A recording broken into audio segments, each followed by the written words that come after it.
All right. Hello and welcome back. I am so sorry that I disappeared for about a week. Last week was just a crazy Twilight Zone kind of week where I was so busy all week and I got absolutely nothing done. So there was all this stuff that I wanted to talk about because not so much this last week, but the week before, there was actually quite a few big things that happened that I haven't talked about yet. But I just couldn't seem to get around to it last week. So I'm back now and I have a lot of things to talk about and a lot of asks to answer. And I'm going to try to get you quite a few videos out this week and next week. Okay. The first thing I'm going to do before I actually get to the asks is I'm going to address some things that happened. It was like almost 2 weeks ago now, or during, not this last week, but the week before, that I have not addressed yet. And then there are some posts that some people tagged me in. And yeah, like I said, we just have a lot to discuss. So the first thing that I want to talk about is that there were some, we did have the first episode that was aired at the Tribeca Film Festival. As far as I know, it has not been released anywhere yet, but we did get some, spoilers, as it were, released. The first one, which is probably my favorite and the most important, is that we are going to see a music box in the first episode. Now, it is around Carol, and she finds a music box. It's, obviously not the same music box from season 5, but it's a music box. And when she opens it up, it plays You Are My Sunshine, the song. And Carol begins to cry. Now, it is important to note that Daryl is not, from what we can tell in the scene.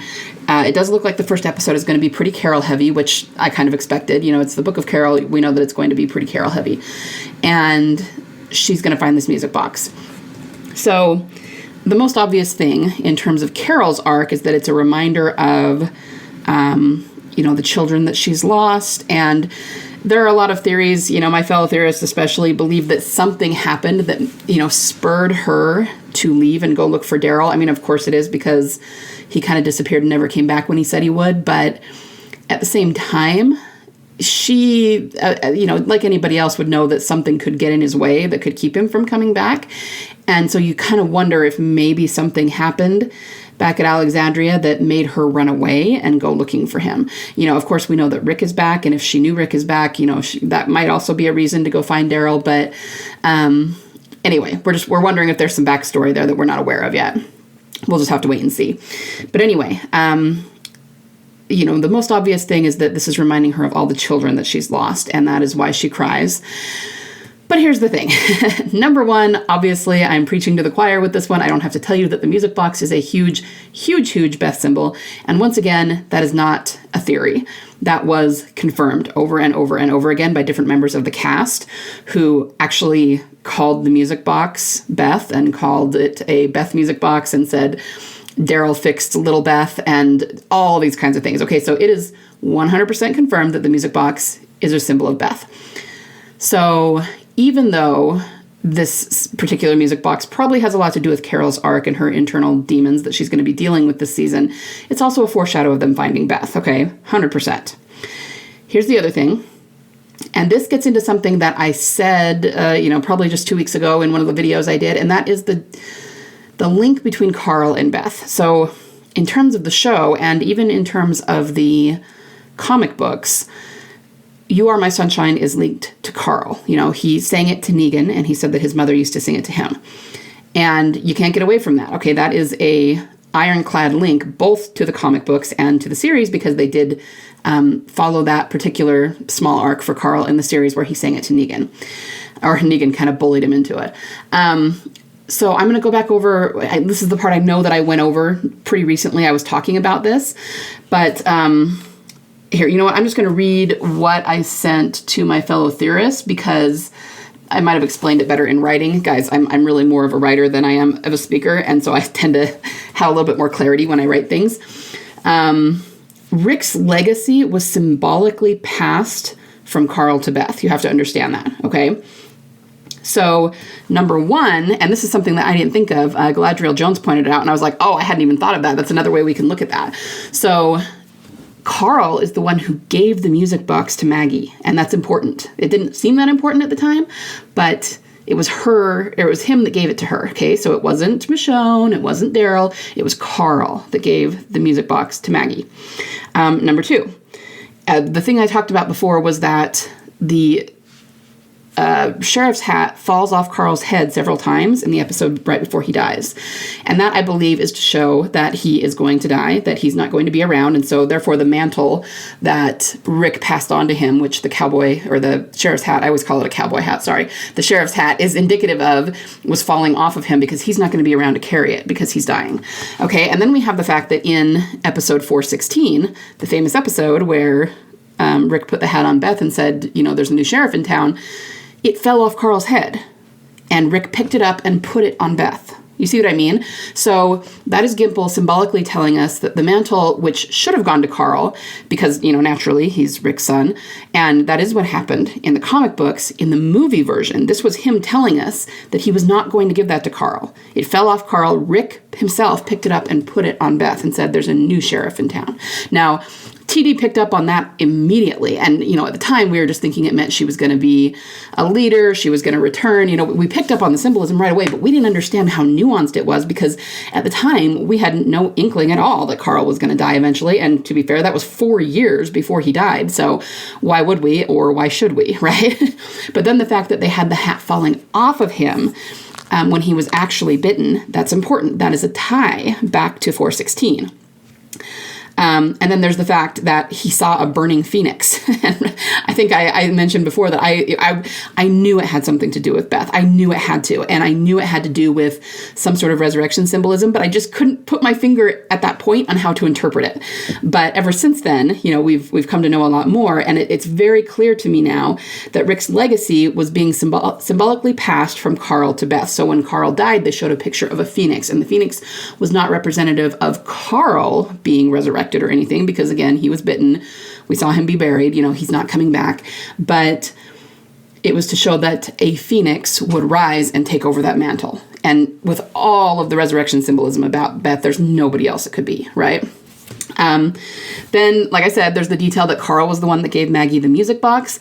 We also see the music box last of all the scenes, as far as I know that we've seen it, was with Carl. It was in 516, and it was when Rick was doing a voiceover, and there was all kinds of stuff going on. It showed the wolves after they killed Red Poncho Guy resetting their trap, and it showed Glenn and Nicholas out in the woods, when Nicholas tried to kill Glenn, and they're coming back. And this was just before Morgan showed up with Daryl and Aaron, and you can just hear Rick's voiceover. But one of the things it shows very briefly is Carl holding baby Judith, and the music box is playing. And as far as I know, that's the last scene we actually saw Beth's music box in.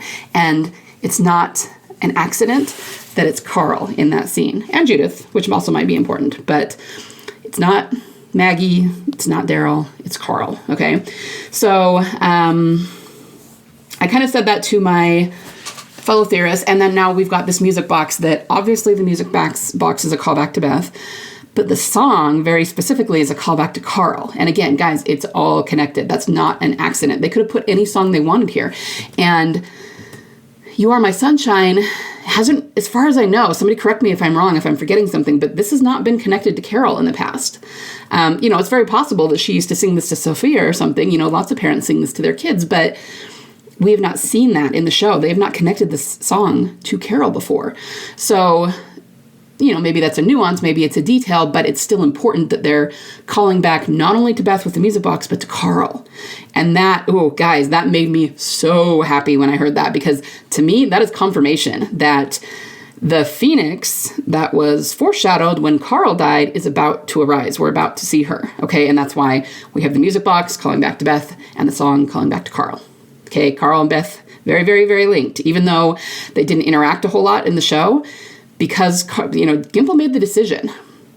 He would have made it probably as soon as he took over and knew that he could do what he wanted and be the showrunner, that this was not going to follow the comics, and Carl was not going to be the inheritor of Rick's legacy. It was going to be Beth, and he made that decision. And immediately in season 4 started putting in symbolism toward that outcome, okay? So, very, very important. Let's see. The other thing, I think that pretty much covers everything we know about the music box so far, and that I absolutely loved it. But the other thing that we found out is that, I know what it was. Sorry, it took me a minute to remember. There's a Cherokee Rose. And I probably have a little bit less to say about this. Obviously, this is a huge Daryl and Carol symbol. But here's the thing you got to remember about the Cherokee Rose. Originally, it was very obviously a Daryl and Carol symbol because he gave one to her back in season 2 talking about Sophia. So I could totally get behind, just given that scene, that it is a Daryl and Carol symbol. But the thing is, I started thinking about it differently after season 6. Because in season 6, in 606, which was Always Accountable, this is the one where we first meet Dwight and Sherry, and they take Daryl hostage, and then he kind of becomes their friend, and then at the end they rip off his bike and all of that. Right before this is leading into them meeting the Whisperers and meeting Negan and all of that. There was a part where Daryl killed a walker and it fell over, and on its back there was a Cherokee Rose growing. Now, why is that important? Because Carol had absolutely nothing to do with that storyline. I mean, nothing. She was nowhere in that storyline. And what I started thinking about is I kind of had to do a deep dive into how they're actually using the Cherokee Rose symbol, because I think sometimes the way that the fandom interprets how they're using it is different than how the writers are actually using it. So, of course, certain shippers see it as a romance symbol between Daryl and Carol, and we obviously know that that is not the case. But I'm talking about even deeper than that. If you think about the story that Daryl told Carol, he said that the story of the Cherokee Rose is that on the Trail of Tears with the Native Americans, when they were being driven out of their homes, a lot of the women lost children and babies along the way. And these flowers, the Cherokee Roses, were said to bloom as a symbol of hope for their lost children, okay? But if you really think about that, those flowers were not a symbol that their children were still alive, or at least not in the flesh. I mean, of course, in the afterlife, you would see them again, that sort of thing. But it was not a symbol of hope that this person was going to live. It was almost more of a memoriam to say there is still hope, and the gods understand that you've lost your children, and these flowers are blooming to try and make you feel better, kind of a thing. And so if you really think about that and what the flowers actually represented, they did not represent the children coming back to their mothers, or at least not in this life. Daryl telling her that story, I mean, don't get me wrong, I think he was trying to bring her hope and he was trying to make her feel better, but the story itself did not suggest that the children would return to their mothers. So using that story was actually kind of a foreshadow that Sophia was not going to make it. And, don't get me wrong, I think the writers were trying to kind of misdirect us, and they were trying to give us hope that she would become, show up and be alive, so that it was all the more tragic when she walked out of the barn. I mean, I think that was masterfully done in terms of setting up a tragedy for the audience, okay? And like I said, in the show, I'm sure Daryl was trying to give Carol hope. But again, you just got to think about the story itself and what it actually says. Now, if we jump back to season 6, Daryl saw the Cherokee Rose, and that was right before he returned to Dwight and Sherry because he realized he had the medicine Tina needed. Okay, so remember, he grabbed the bag and ran away from them. And the only reason he grabbed the bag is because his crossbow was in it, so he just wanted his crossbow and took off. But then he saw that there was insulin in it. And of course, that told him that she was a diabetic and she was going to need that. So being the decent guy Daryl is, he returned it to them. But what happened? Tina died anyway. So I almost feel like the Cherokee Rose is actually a death omen, and it's very sad, almost very sweet, melancholy, not necessarily horrific death omen, although granted, both Sophia and Tina died kind of horrifically from walker bites. But anyway, so I'm not sure what this Cherokee Rose portends, possibly a death coming up, but I want you very specifically to notice that we did not see a Cherokee Rose around Beth. So we didn't have it portending her death. I mean, there wasn't anything like that around her that we saw. But I'm just saying, the Cherokee Rose is always, it shows up around certainly missing girls and people that Daryl wants to save who then die. And so you would almost think that they would have put a Cherokee Rose around Beth. At least it would have made sense for season 5, since at that point he was not able to save her in the way he wanted. And it wouldn't even, I would have been okay with that, understanding what it means. I wouldn't have even thought that that meant she wasn't coming back. It was just, maybe in that season that was the truth, but later it would be something different. But they didn't even put that around her, not at all. So I'm not really sure what to make of this or what it portends in the new season, but it's super interesting. And the only reason I bring it up is just, first of all, to show the real meaning of it, and that it's not what a lot of the fans think it is. But both Tina and Sophia had a lot of parallels to Beth. So it's kind of entangled with Beth's symbolism. I don't think it applies to her in the same way it does to Sophia and Tina, but there's still like, it's sort of like Beth adjacent or something. Like it's kind of related in a, I don't know, maybe a 6 degrees of Kevin Bacon sort of way. I don't know. It's something that we're still kind of discovering, and we're not 100% sure what they're going for, but it's super fascinating. So that's what kind of came out about the Daryl and Carol, first episode, things that the Music Box especially made me really, really happy. So that's a good thing.